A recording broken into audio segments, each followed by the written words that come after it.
What up, Fight World? It's your boy Ego, and I'm back with some more boxing. In this video, I want to address something I just read and just pretty much add insult to injury just because this is not riding anyone's coattail. This is based on boxing knowledge. I'm just, again, a fan of the sport before any fighter, and I do like Broner. I've said that in other videos, but again, I'm shocked at the level of disregard to apparent talent that I'm reading.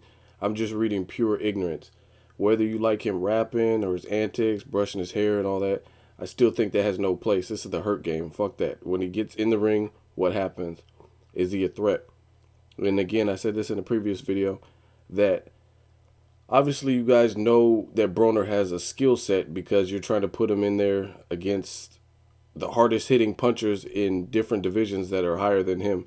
Um, I've heard Matisse. A lot of people are requesting Gamboa, Brandon Rios. I even read someone put, I wonder if Marcos Maidana can beat Broner. Like, damn, Maidana's fighting at 147. He's tough. He's Argentinian. And if you didn't have any faith or you didn't see a level of talent, there's no way you would sacrifice that person or even recommend it because you would just sound stupid. Like Paulie Malignaggi, he's a good technical boxer, but I don't hear anybody saying Paulie Malignaggi should move up and fight Gennady Golovkin at 154, who's a hard-hitting puncher in a higher division than him. Um, it just doesn't make sense. But that's in essence what you guys are doing with Adrien Broner. All I'm asking is, if you have a reason, if you like whatever fighter, that's fine. You're entitled to that. But be realistic. If you don't like him and you just want to see him lose, say that. But don't say he sucks and he's garbage and he's taking out all the people in his division just because you want to see him lose.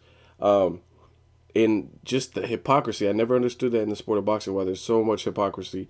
Um, I like Canelo, but a lot of the Canelo fans that I've read, they're saying Broner sucks, blah, blah, blah. And they're praising Canelo, who has even worse resume because Canelo has been fighting since he was 15 professionally, and he hasn't fought anybody who's really ranked on a win streak in their prime, or he hasn't fought anyone that's no, used to fighting at the size that he fights, and he's a big 154 pounder. So a lot of people are complaining, saying Broner is too big, and that's why he's looking so good is because he's fighting other people. He fought Gavin Rees yesterday, and they both weigh 150. As far as a height and reach discrepancy, Gavin Rees knew that signing up. He can't affect how tall he is, just like me or you can't affect our height. So um, this is a sport based on weight and divisions, weight divisions. So as far as someone being shorter, that's not the end all be all. It's based on weight. Same thing with Chad Dawson and Andre Ward. Now, I know they fought at 168, and Dawson normally fights a higher weight at 175. However, I think even at 175, it might have been a more competitive fight. But either way, I think Andre Ward beats him just because of his skill set, and I think he's an exceptional fighter. So it's not all about height. There's been several people. Mike Tyson was shorter than tons of heavy, and this is heavyweights we're talking about. We're talking about heavyweights, people with definite one punch knockout power. I've seen clips of George Foreman. Like if you watch George Foreman versus Michael Moore, it looked like he pushed him. It didn't even really look like a punch, and he knocked Michael Moore out after he'd been dominated throughout the whole fight. Michael Moore was clearly winning the fight. George Foreman didn't look like he was in great shape like he was against Ali, and it looked like he barely threw a punch and he knocked Michael Moore out. So don't tell me that height shit because again, Tyson was shorter than a lot of people that he went up against, and he would bulldog them and just run over them like it was nothing. So calm down with those excuses. And another thing is, like I said, I don't see anyone really beating Broner at 135. Vasquez, I don't think he has enough power to keep Broner off of him. He's awkward and tricky, so he might make him look less spectacular for some of the rounds, but I still don't see him beating him. Ricky Burns, same thing. I don't see him beating him. And it's funny because some of you guys are like, Ricky Burns is going to kill him, and I don't see what you've seen from Ricky Burns that leads you to believe that he'll beat Broner and convincingly beat him, especially given the situation. Like Broner, most likely the fight would take place in the United States since Broner is the. I mean, they're both title holders, but he's the bigger draw. So I would assume it would probably take place out in the States.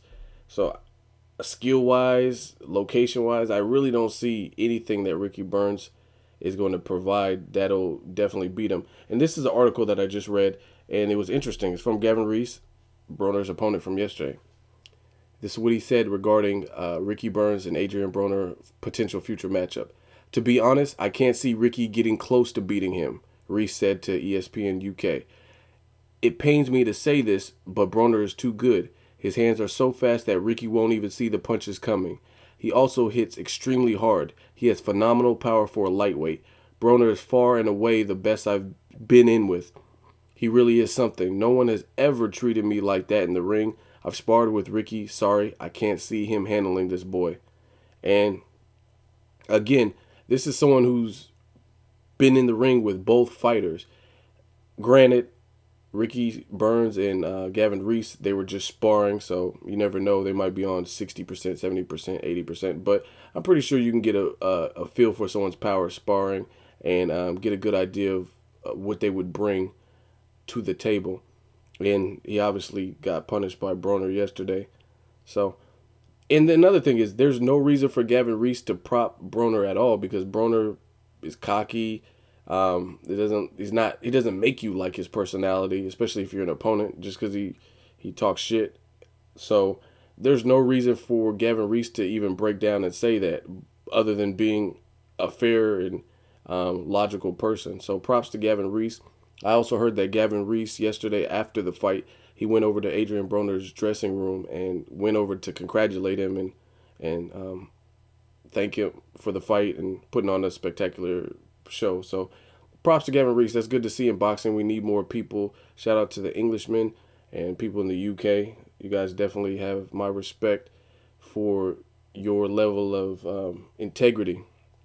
But back to Ricky Burns and Gavin Rees. There's really no reason for Gavin Rees to give Adrian Broner a pass or give him these kind of compliments and accolades if it weren't true. And again, he said he sparred with Ricky Burns as well. I never thought Ricky Burns would beat Broner. I just want to see it just because they're title holders and it'll be a unification fight. And one of my questions to a lot of the people who are anti-Broner is this. Here's something interesting to think about. Just think about this.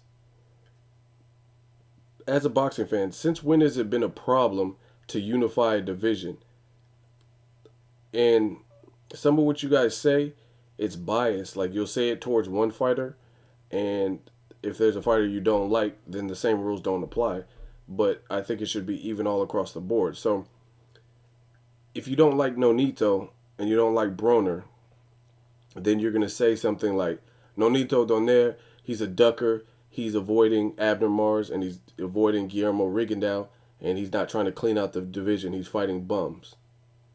But then you have someone like Adrian Broner that you also don't like, and then you're saying he's afraid to fight Lucas Matisse, Brandon Rios, and Danny Garcia, Amir Khan, people that are at a higher weight division than him, right? Just follow me. And he moved up in weight, and he's trying to clean out the division. In the division that he's currently in, he beat Antonio DeMarco. He tried to set up a fight with Ricky Burns, who declined. And he says Ricky Burns versus Vasquez, he wants to fight Ricky Burns. He's hoping Ricky Burns wins so he can unify the division by beating him. Because he feels Ricky Burns is a bigger draw. He'll have UK fans support as opposed to Miguel Vasquez, who is relatively unknown aside from pure boxing fans and hardcore boxing fans. So, since when has unifying a division been a problem? And how come it's a problem when Adrian Broner's trying to do it, but if Nonito doesn't do it, or you feel he's not trying to do it, or Floyd Mayweather, you feel he's not trying to clean out the division, or whatever the person that you like or dislike is, when you feel that they're not cleaning out the division, you criticize them for it. But then you have someone like Adrian Broner And he is trying to clean out the division that he's currently in. Whether you feel it's not stacked enough or whatever, he's still trying to clean out his current division. And you're saying he's a pussy and he's scared and he's not willing to fight Lucas Matisse, Brandon Rios, and Amir Khan. Let's break it down. Don't get me wrong, I'm a fan of boxing, so I would love to see those fights at 140, Adrian Broner and any of those cats at 140, just to see how his power transitions to 140, how he responds to being hurt, if one of the fighters is able to hurt him, what his chin is really like, and that kind of thing.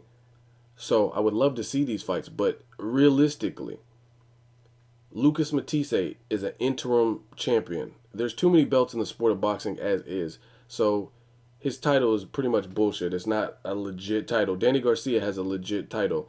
And out of all the fights, the big fights at 140, I think that's least likely to be made because I think Adrian Broner, Danny Garcia, and Angel Garcia are real cool. And I seen an interview, and it didn't seem like they had much interest in fighting Adrian Broner just because of the respect level. So Danny Garcia has legitimate championships at 140. Brandon Rios, he relinquished his belt at 135, I believe. He lost it on the scale, so he no longer had that. Then he moved up in weight, fought Mike Alvarado, and that was his first fight at 140, and he's about to rematch. So there's no title on the line.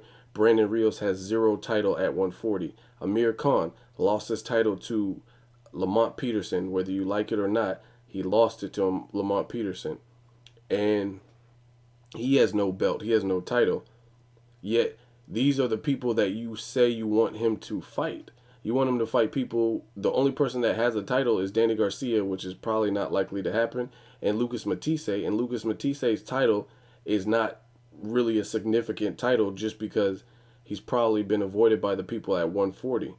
So these are the fights you guys want to see, and I don't doubt that they'd be like exciting, thrilling fights or anything like that. But again, it goes back to my basic argument. If he's in a current division and he's trying to unify it, now all of a sudden that's not good enough. But if another fighter doesn't do it, then that's not good enough. So which one is it? That's my question to some of you fickle fans. Do you want them to clean out the division, the current division that they're in, or you just want to see them move up and fight guys who are stronger and tougher, but they don't have belts necessarily? So that's one thing that I was thinking about that I really don't understand from you boxing fans. So someone please leave a comment and explain that to me. I just had to add insult to injury, rub it in. This is what I predicted. A lot of people don't like it. A lot of people get mad. But Broner, he has a skill set. Now, if you want to see him fight Rios, I want to see that too. Just don't know how likely it would happen based on the promotional companies in which represent them. Top Rank and Golden Boy. Gamboa, who knows? I want to see that fight too. That'd be an awesome fight. I'd like to see it both fast, both with power. But Gamboa just got implicated on a PED scandal in Miami. So who knows what his future holds. Plus, he's being promoted by a brand new promoter, 50 Cent. So who knows what direction 50 Cent will take his career. I mean, to me, that's not necessarily the greatest look because I know 50 has an interest in boxing, but that doesn't mean he is going to be an Al Heyman or Richard Schaefer or somebody who's knowledgeable in the sport. So I've yet to see really remarkable things in the world of boxing based on 50 Cent. So who do you want to see Broner fight? Do you think he sucks? Is he overrated? Is he trash? What do you have to say about Adrian Broner? Leave a comment. As always, hate, comment, or subscribe. Until next video, is Ego signing off.